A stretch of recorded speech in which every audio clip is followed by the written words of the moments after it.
Shalom, Bapak Ibu yang terkasih dalam Yesus Kristus. Saya Pinda Yova, saya dari tim PDPKK Immanuel. Saya akan membawakan SHDR sesi kedua dengan tema penyelamatan.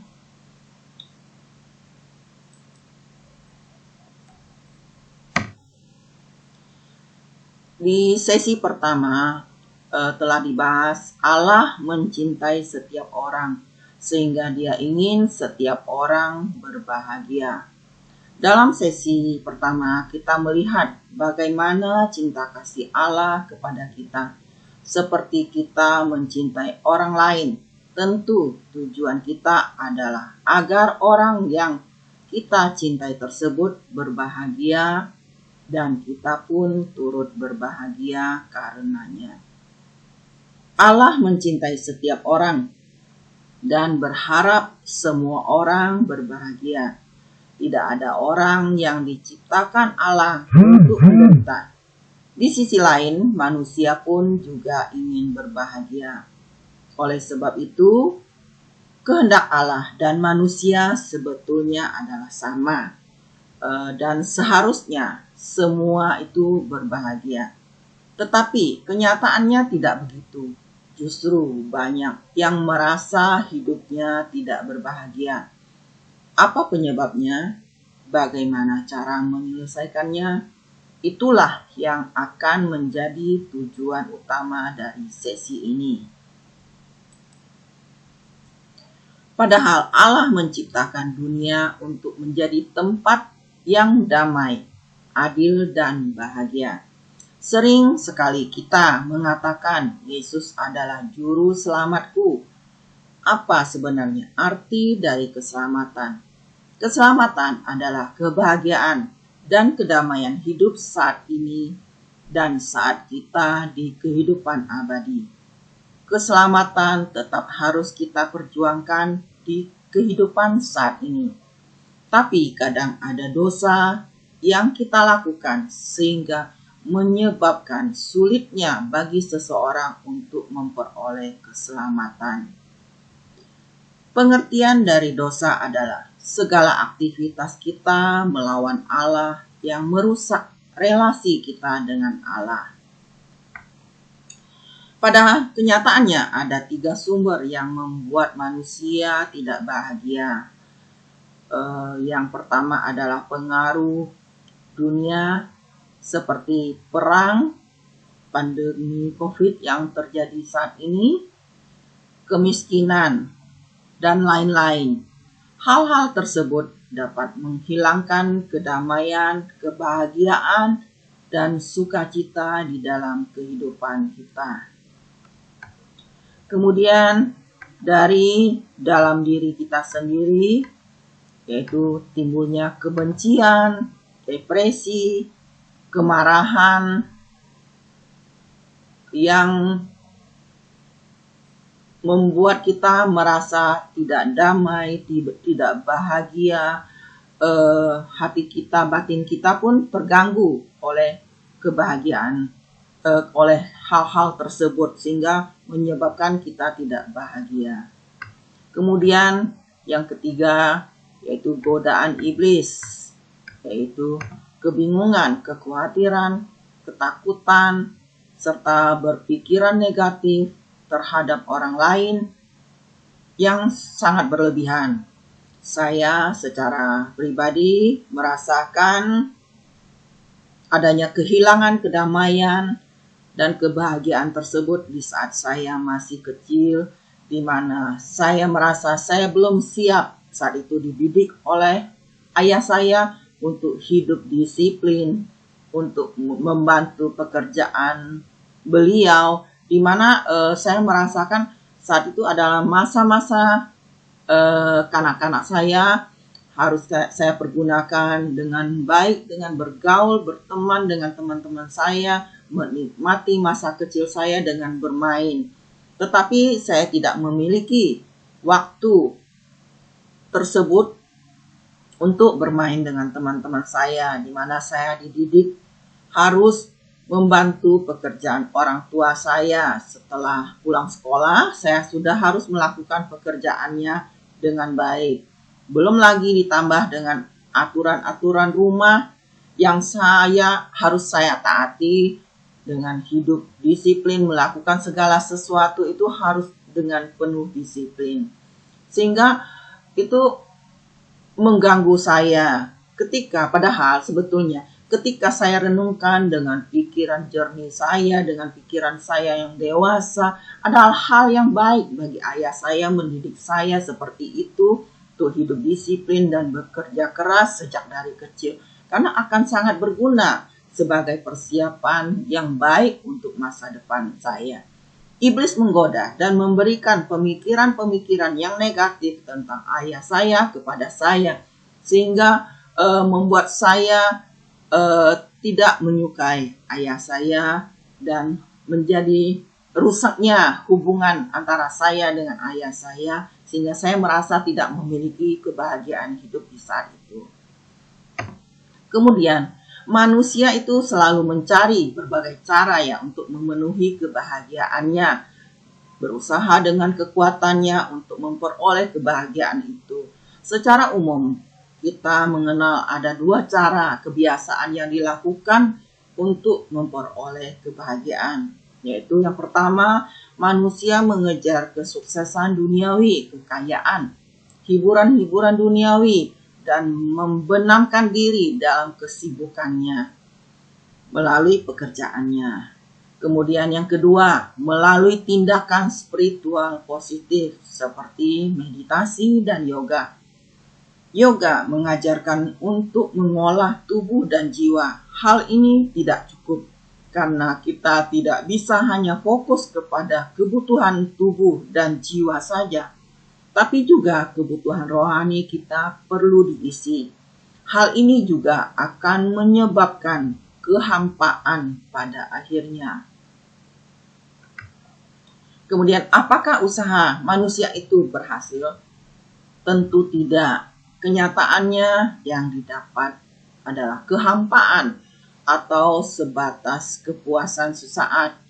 Manusia membutuhkan penyelamat untuk dapat keluar dari lingkungan ini. Jadi dapat disimpulkan bahwa kita memerlukan sesuatu yang lebih dari usaha manusia ini untuk mencapai kebahagiaan. Mari kita coba melihat anak kecil yang meskipun adalah korban bencana alam atau korban bencana yang lainnya, namun masih bisa bermain dan bergembira apabila berada di sekitar orang tuanya. Anak itu tahu adanya bapak atau ibunya yang akan dapat memberikan solusi yang dibutuhkan anak itu, dan anak itu merasakan sesuatu yang nyaman, yang aman baginya.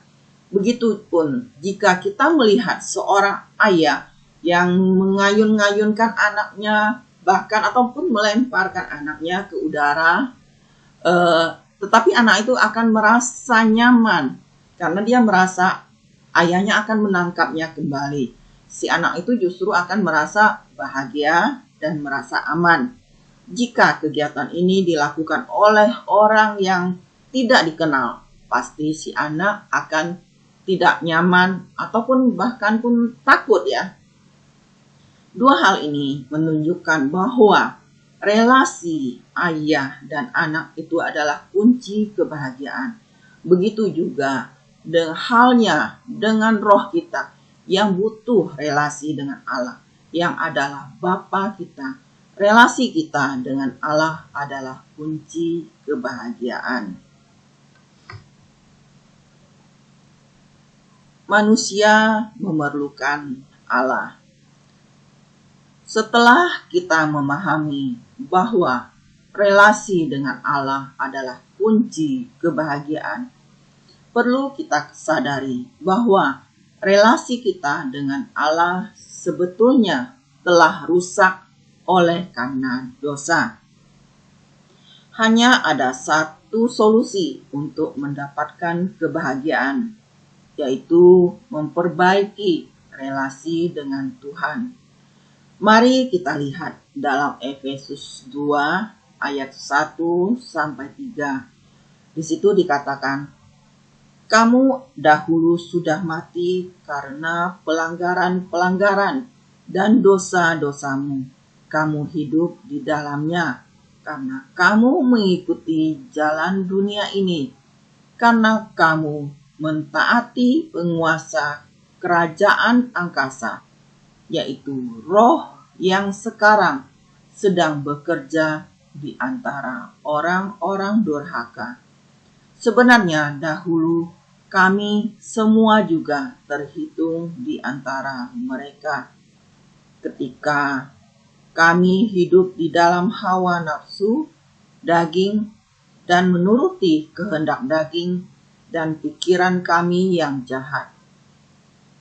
Pada dasarnya kami adalah orang-orang yang harus dimurkai sama seperti mereka yang lain."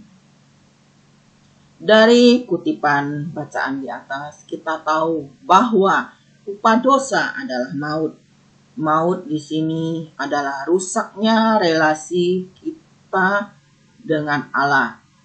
Oleh sebab itu, orang berdosa masih hidup secara fisik, namun rohnya akan mati karena relasi dengan Allah hancur, yang pada akhirnya akan mempengaruhi hidup jasmaninya. Dalam kitab Kejadian awalnya tidak ada yang perlu Adam sembunyikan dari orang lain dan Allah. Itulah suatu bentuk kebahagiaan, kehidupan penuh keterbukaan, kebebasan, dan relasi yang begitu intim dengan Allah. Dan ketika Adam jatuh dalam dosa, dia berusaha menutupi telanjangnya dengan menggunakan daun. Mulai ada rasa ketidaknyamanan pada diri Adam. Akhirnya Adam diusir keluar dari Taman Firdaus, yang adalah bentuk keluarnya manusia dari kebahagiaan dan kedamaian. Jadi, ketika dosa merusak relasi, kita tidak bisa menangkap kehendak Allah, yang menyebabkan kita tidak bisa merasakan kebahagiaan hidup di dalam kegelisahan, ketidaknyamanan, dan lain-lainnya.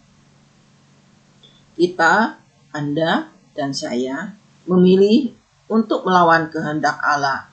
Jadi jelas dosa bukanlah rencana Allah, tetapi pilihan kita.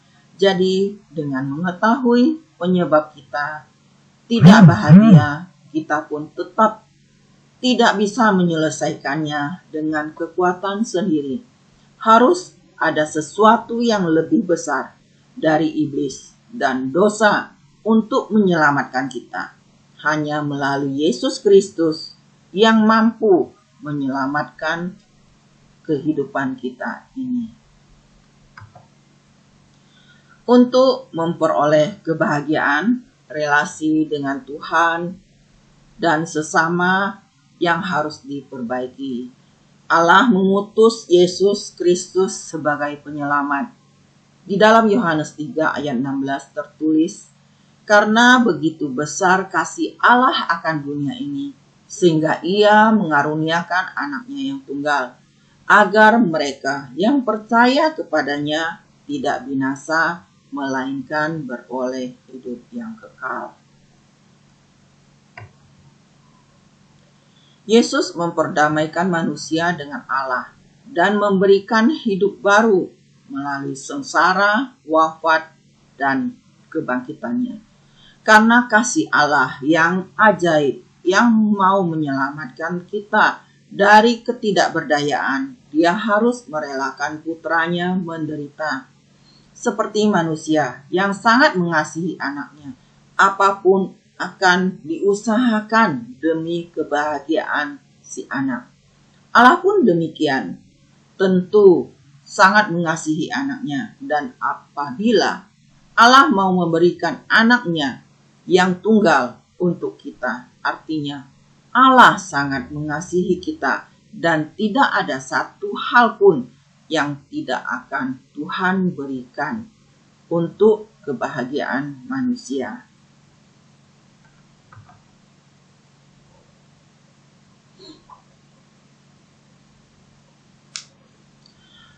Kita perlu bersatu dengan Tuhan untuk mengalami perubahan hidup dan mengalahkan segala godaan dan tantangan. Dalam Yohanes 15 ayat 5 meneguhkan bahwa di luar Tuhan kita tidak bisa melakukan apa-apa. Kita tidak bisa melakukan apapun yang mendatangkan kebaikan ataupun kebahagiaan, yang mendatangkan keselamatan. Ada beberapa hal utama yang perlu kita lakukan untuk mengikuti Yesus. Seperti dikatakan di Yesaya 48 ayat 17 sampai 18, kita dengan sukarela perlu menyerahkan kemerdekaan kita supaya kita dapat diajar dan dituntun oleh Tuhan sehingga menemukan kebahagiaan sejati. Kita akan merasa tidak bebas, tapi itulah penyelamatan kita. Bukan Tuhan mau membatasi kebebasan kita, tapi Tuhan tidak mau kita disesatkan. Sebagai anak, kita akan merasa tidak enak, tidak nyaman, tapi suatu saat kita akan tahu bagaimana Tuhan menyiapkan kita untuk mendapatkan kebahagiaan yang sejati.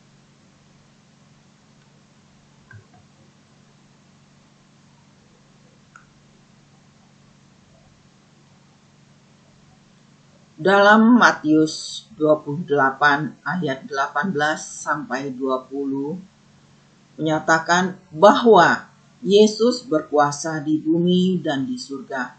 Kasih-Nya tidak pernah berakhir dan Roh-Nya senantiasa mendampingi kita sehingga kita tidak tersesat lagi. Dengan menerima Yesus, kita akan mendapat Roh Kudus dan mendapatkan kehidupan yang baru. Lebih jauh, hal ini akan dibahas lagi di sesi ketiga oleh tim yang lainnya, di mana akan dilanjutkan lagi. Saya dulu selalu berpikiran Tuhan itu tidak mengasihi saya karena saya merasakan kehidupan masa kecil saya tidak bahagia, di mana masih kecil sudah dibebankan dengan kehidupan yang berat, harus bertanggung jawab dengan pekerjaan, melakukan pekerjaan yang belum saatnya saya lakukan di saat itu, di mana telah saya sharingkan tadi. Tetapi setelah mengikuti beberapa seminar SHDR, di situ mata rohani saya baru terbuka. Saya baru dibukakan bahwa saya begitu bersyukur memiliki Tuhan yang begitu mengasihi saya. Sejak kecil saya sudah dipersiapkan oleh Tuhan melalui ayah saya yang mendidik saya dengan disiplin dan untuk mau bekerja keras. Semuanya ini adalah hal yang baik yang dilakukan oleh ayah saya untuk menyiapkan masa depan yang indah untuk saya. Bapak Ibu, ini ada pertanyaan. Mari pertanyaan ini mau kita renungkan dan kita jawab dalam hati kita masing-masing. Yang pertama, dapatkah Anda menceritakan pengalaman hidup Anda di mana Anda merasa relasi Anda dengan Allah dan sesama dipulihkan oleh Yesus Kristus? Kemudian yang kedua, hal-hal apa yang menyebabkan Anda saat ini merasa sangat membutuhkan Kristus? Demikianlah Bapak Ibu pengajaran melalui SHDR yang saya sampaikan. Semoga bermanfaat bagi kita dan dapat membawa perubahan hidup yang lebih baik, di mana kita dapat mengoreksi kesalahan-kesalahan kita di masa lalu sehingga dapat membuat kita untuk memperbaiki diri kita menjadi lebih baik. Terima kasih, Tuhan Yesus memberkati.